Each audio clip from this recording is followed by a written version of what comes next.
اکثر لوگوں کا یہ سوال ہوتا ہے کہ ایل سی کے ذریعے باہر سے چیزیں کیسے منگوائی جاتی ہیں، اور ایل سی کے ذریعے باہر سے چیزیں منگوانا یا امپورٹ کرنا حرام ہے یا حلال ہے۔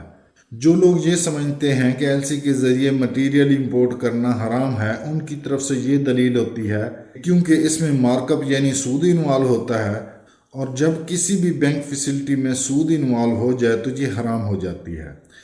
اس سے پہلے کہ ہم یہ نتیجہ اخذ کریں کہ ایل سی کے ذریعے مٹیریل امپورٹ کرنا حلال ہے یا حرام کے زمرے میں آتا ہے، ہمیں اس کے مکمل طریقہ کار کو سمجھنا ہوگا، کیونکہ ایل سی کا جو پروسیجر ہوتا ہے وہ عام کنونشنل لون سے بہت مختلف ہوتا ہے، اور بینک کی لینگویج میں اس کو نان فنڈڈ فیسلٹی کہتے ہیں۔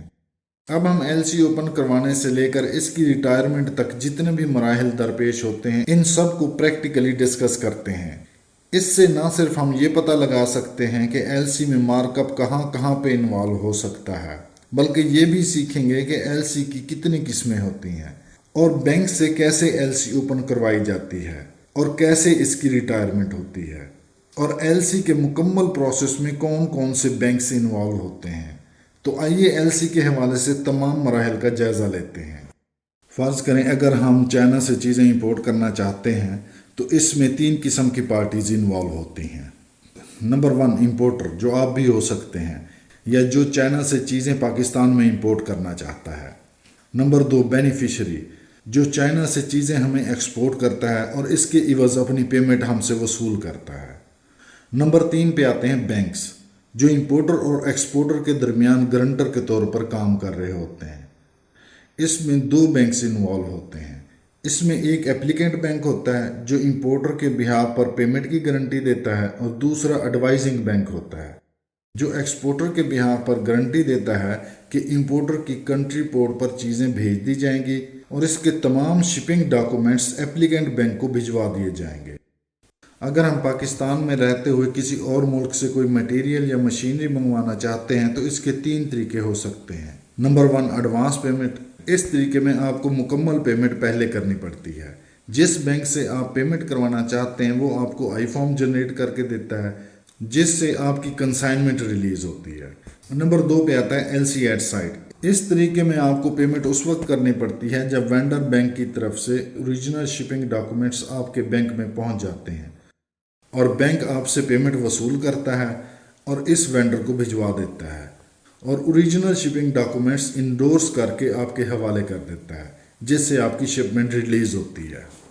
تیسرے نمبر پہ آتی ہے یوزنس ایل سی، اس کو ڈی اے ایل سی بھی کہتے ہیں، اور اس کو کریڈٹ ایل سی یعنی ادھار والی ایل سی بھی کہا جاتا ہے۔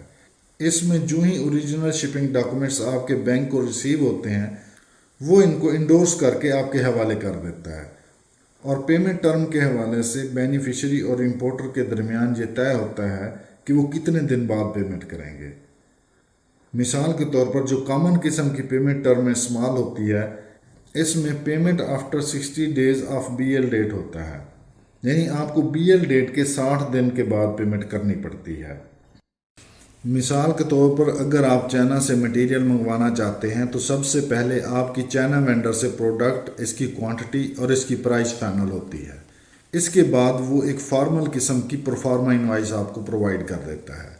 اس پروفارما انوائس میں جو چیزیں آپ منگوانا چاہتے ہیں اس کی ڈیٹیل کے علاوہ بینیفیشری کے بینک کی ڈیٹیل بھی ہوتی ہے جس میں وہ پیمنٹ وصول کرنا چاہتا ہے۔